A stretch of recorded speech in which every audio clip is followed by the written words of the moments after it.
Hey friends, it is week number 6. Ah. All right, so this week is the weirdo week. These are all of the little things. I don't know why I don't ever use this. I have it on a little tripod thing. Could just sit hands free. Um, now you're crooked. Listen, I'm not a professional YouTuber. I'm just a girl in her basement with a camera phone. So week number 6, and this is going to be all of the weirdo things. I've got those geranium seeds that I saved. I have got some saved seeds of my own, some cat grass. It's time to start the basils. I'm going to start my basils and some other random flowers that got missed or that just didn't need as much time. We're going to take a look at all of the other seeds and how they're doing. I mentioned this last week.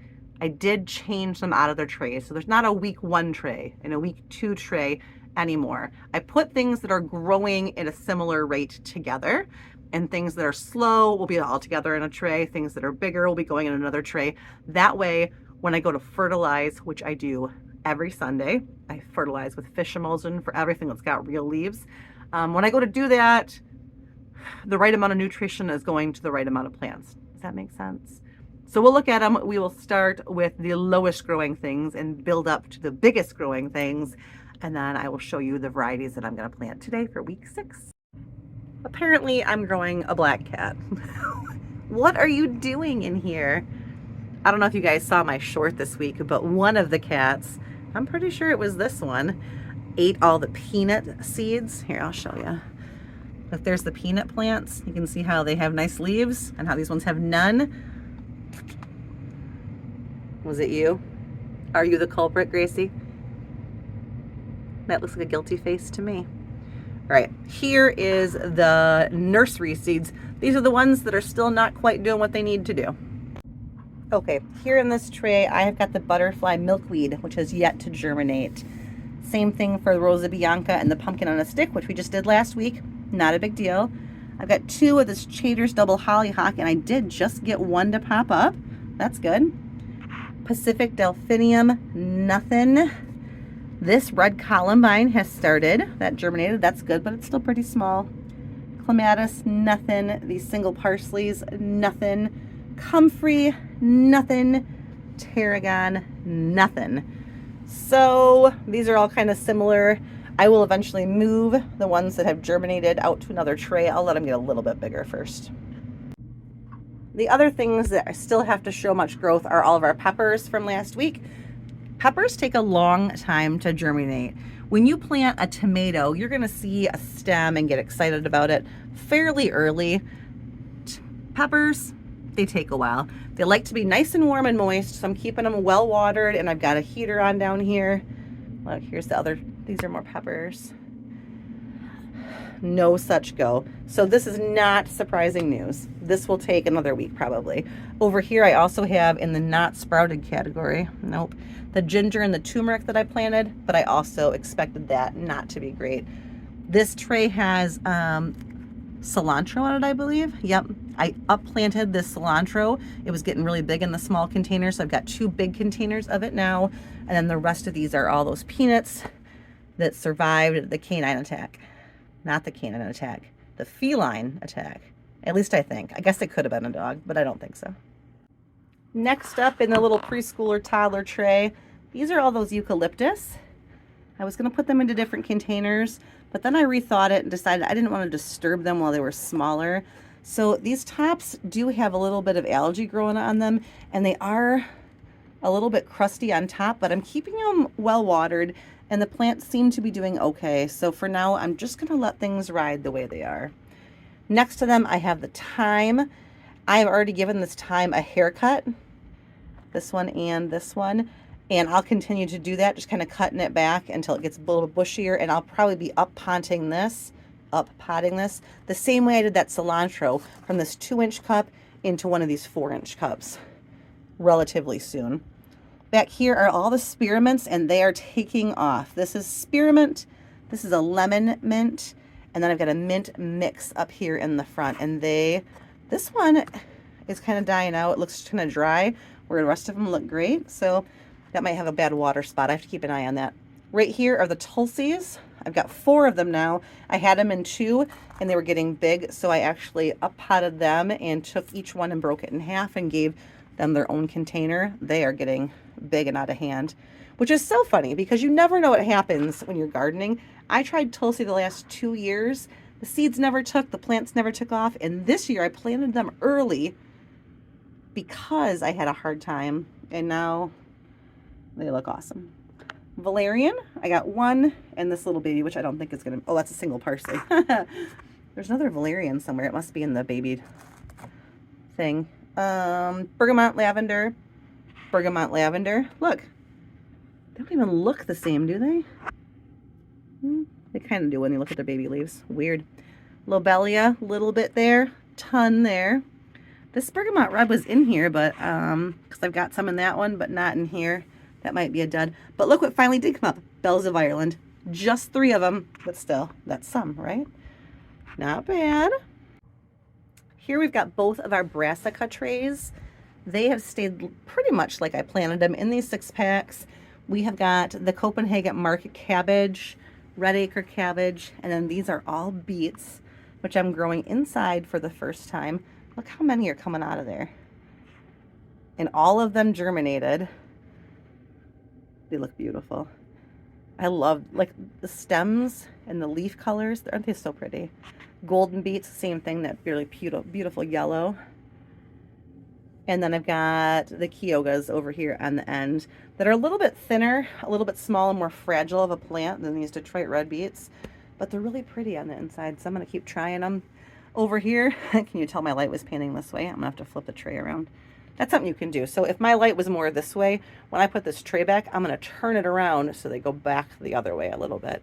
Ideally, that wouldn't happen, but ideally, I don't have the best light in my basement, so I'm doing what I can with what I got. These are the kohlrabi. Bright Lights chard, rainbow chard. The scarlet kale looks really good. If you look down here, though, this dwarf blue curled kale, just doing okay.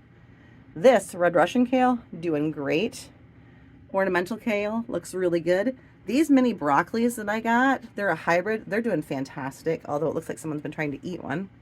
And the purple of Sicily cauliflower that I had last year that I liked a lot. Now, some of these bigger ones, like these red Russian kales and these mini broccolis, will need to be up potted because remember I started them in 6-packs.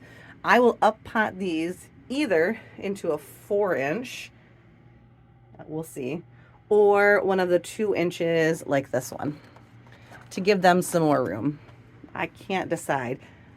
I might just put them in 2 inches because I have a feeling they're going to go out in the garden early this year. What do you think, Gracie? You don't know? This tray is one of our earlier ones, and this has got salvias in it. The St. John salvia looks really, really good.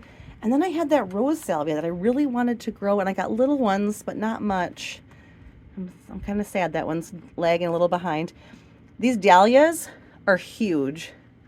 They're going to have to go into bigger cups. They're just so big. The Blazing Saddles is the one with this really purpley kind of foliage, and the more pure green ones are called Dandy Dahlia. Underneath them, off to the side, these are sundial lupines. They are just lovely. And then here, this is all chamomile. I don't even remember all those little tiny cups we made, but there's so many little seeds when you do chamomile that it gets out of hand real quick. So I had to up pot these, and I actually got 18 of each variety in 6-packs. So like these already look like they need to be split again. These are things that I will harden off and put in my dad's greenhouse probably. What? Look at this one. Do you see that? It's budding. You cannot flower right now. This one is too. You are in the house. It's February. Get your act together. And this is our last tray. This is the earliest one I started most of the things in here. These are my onions. Look how fantastic they look. You can kind of see I cut them off once already, and they're already nice and tall. Onions, you can go through and just give them really strict haircuts. I'll probably take them down to like here and cut all this top off. You can use this. Just go ahead and use it in your kitchen, and they'll keep on growing. They will be going outside anytime. Now, we actually had a really cold day today in the middle, but yesterday was the warmest day in record in February and where I'm from. in Michigan. So, and then it dropped 50 degrees and now it's going to be 18 degrees tonight. So I'm going to let that pass. In about 48 hours, we'll be back up into the 50s with lows in the like 30s. These will get planted out as soon as we get through this little snap right here. These are the pansies I'm growing. They're doing okay. They're going slow. They also can handle colder temps, so I'll probably harden those off in the near future. These chives, not growing. However, their cousin's garlic chive, doing fantastic. I have no idea why. Might be bad old seed. The marjoram, this marjoram, I've already given a haircut to. These back here are cumin, rosemaries, all my celeries. There's another valerian. And these are all my dark parsleys. They look fantastic. So I don't know if you heard at the end of that last clip that just played, but my children all came home running and yelling and had lots to tell me. So it is the next day and I'm coming back to plant week 6 seeds. So I'm going to flip this around and I'm going to show you the different variety of seeds I'm going to put in containers today. So we are planting in 6-packs, and I've got one 10-20 tray full of 6-packs. I've got potting soil in here that has been well watered, none of big chunks pulled out. I've got my labels made. I also am going to do 4 4-inch pots, and I got them in one of these lettuce containers because these red ivies, I don't know how many are going to take. Cat grasses come in big clumps, and they don't really work with 6-packs very well. And Gomphrena, I'm just going to throw everything I have of this old seed in here and see what comes up. So we're just going to start them in these. First category of seeds, I'm planting basils right now. Now I will also plant basil direct from seed, but I like to get some going to try and get them a little bit of a head start. I have got the Italian large leaf basil and the Genovese basil for green basils. And then I have this purple ruffles, which is really pretty. And this one's called Aromato. It's a floret. If you've never seen floret flower stuff, they're way bigger than me. Go check them out. They're super, super cool. I wanted to have 2 of the purples and 2 of the greens this year. I will probably just direct sow green. This is what I use the most of. This Genovese basil is probably the one I use the most of. And I use it for fresh eating. I use it in like teas and stuff. We'll use it for making pesto. Put it in my salads, put it in pasta dishes, all kinds of stuff. So, whoops, there's my basil. I'm also going to start a couple of varieties of zinnia. Last year I started a lot of zinnia in the house from seed, and I actually found that the ones I direct seeded outside did just fine. But if there's a certain variety, like this is the Queenie Red Lime zinnia, I want to make sure that I get this. It's got kind of a low germ rate, 79% on here. So I want to go ahead and start those inside to make sure I get them. And then these two kind of go together. One's called Sonora and one's called Pink Senorita. They kind of have a little bit of a different look to them.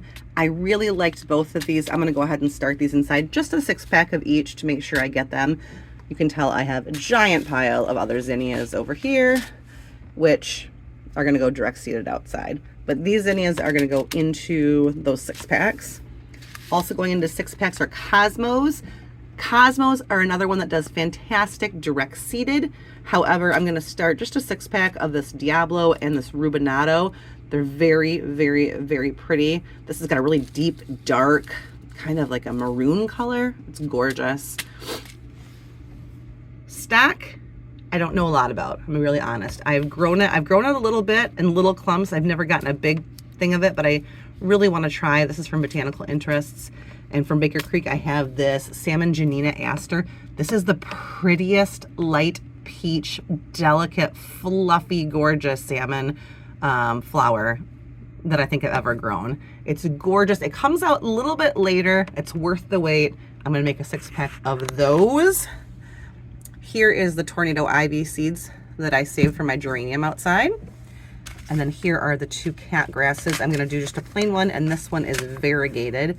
I had to find that one at rareseeds.com, which is what Baker Creek is. And then the last thing I'm going to do is this Gomphrena Strawberry Fields. And I got this a while ago, so I want to make sure that I get some germination there. So here they go. Okay, time to ooh and ah. There they all are. Random week 6 plantings. for my Michigan 6A zone garden. Lots of flowers pretty much, and basils. Hey babies, welcome to the grow room. Okay, week 6 is in the books. Where does that leave us to go? The next 2 weeks, week 7 and week 8, I am going to be planting tomatoes. Now I do this in 2 weeks now. I used to, if you go back in old videos, I might have started all my tomatoes the same week. That was a mistake. Don't do it. When you plant over 100 tomatoes like I do, I will probably plant roughly 200 tomatoes in the house. When you do that, if you plant them all at the same time, it's a lot of work that day, but it's also a lot of work as they grow. They're going to grow at the same rate, which means they're going to need all the same spots in your grow room. They all want the best light, right? But some of my lights are shorter and taller and bigger and brighter. I can't fit 200 tomato plants under every kind of light I've got down here. They also need to be up potted as they get too big. And when you up pot a tomato, you kind of strip the bottom seed leaves off and you plant it up higher on the stem.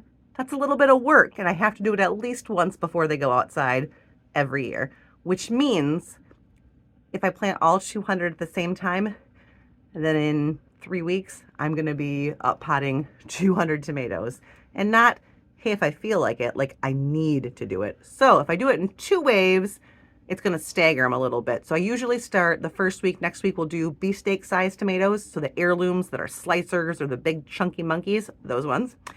And then week 8, the following week, we will do cherry tomatoes, Roma tomatoes, paste tomatoes, saladette sized tomatoes, the slightly smaller ones, so that my bigger tomatoes start first, get going, and the smaller ones are behind it. I might do one more 3rd week with those micro tomatoes. I'm not exactly sure what to do with those micro tomatoes. I'm gonna do some research on the micro tomatoes. The micro dwarf ones I just got at that seed swap that I went to. I need more information. I don't want to start those too early and then have tomatoes happening in my basement. All right, I'm going to go shoo all the animals out of here to protect all of my plants and get cleaned up. And I will see you again very soon. Have a great day.